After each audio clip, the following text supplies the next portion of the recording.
ఏమైనా ఉండొచ్చు. ఫైనల్ గా లోక్సభ నియోజకవర్గాలు పెంచే విషయంలో ఇప్పుడు 824 ఎన్నో చెప్తున్నారు, 173 నియోజకవర్గాలనే డివైడ్ చేయాలి. అది కూడా కొన్ని 3 అవుతాయంట, అందులో మన విశాఖ ఆంధ్రప్రదేశ్ లో కొన్ని 2 అవుతాయంట.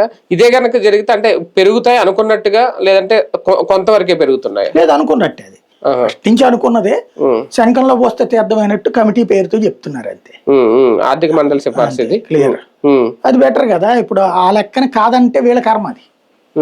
ఇప్పుడు అంతకు మించి పెరగవు. అంటే చిన్నవి అయిపోవా 3 చేసి? ఇప్పుడు విశాఖ ఉంది, దాన్ని 3 ఓవర్ కదా. ఇప్పుడు 30 లక్షల మంది ఉన్నారు, మనకి 10 నుంచి 15 లక్షలు అండి ఒక లెక్క. అసెంబ్లీకి 2 లక్షల నుంచి 7 అంటే 7 రోజులు 14 అయిపోయింది. 15 లక్షలు ఆ రేంజ్ లోనే ఇప్పుడు 45 లక్షలు అయిపోయాయి అక్కడ విశాఖపట్నం. మరి అవుతుంది కదా.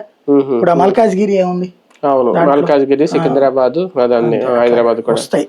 ఎక్కువ జనాభా ఉన్నటువంటి సెగ్మెంట్లే మారతాయి. ఎందుకంటే 45 లక్షలకి 50 లక్షలకు ఒకళ్ళేం ప్రతినిధి అంట.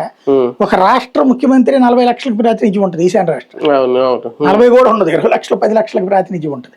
ఈశాన్య రాష్ట్రంలో కొన్ని చోట్ల అయితే మరి మన ఇది ఉంటుంది చూడండి, కార్పొరేషన్ కౌన్సిల్ టైప్ లో 25,000 మందికి 40,000 మందికి కూడా ఎంపీలు ఉన్నారు అక్కడ.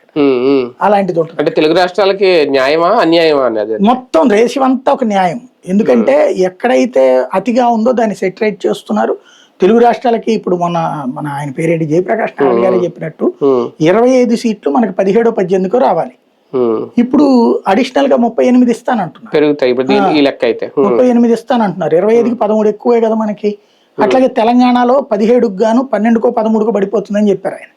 ఇప్పుడు అక్కడ లెక్క చూస్తే గనక 25 వస్తున్నాయి కదా, మరి మంచిదే కదా. అది దాదాపు కర్ణాటకతో సమానం.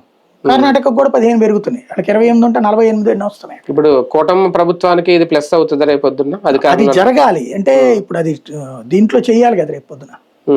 అంటే ఈ 3 ఏళ్ళు ఇంకా టైం ఉంది కాబట్టి చేసేస్తారేమో. రైట్, చూద్దాం. మొత్తానికి ఈ విషయంలో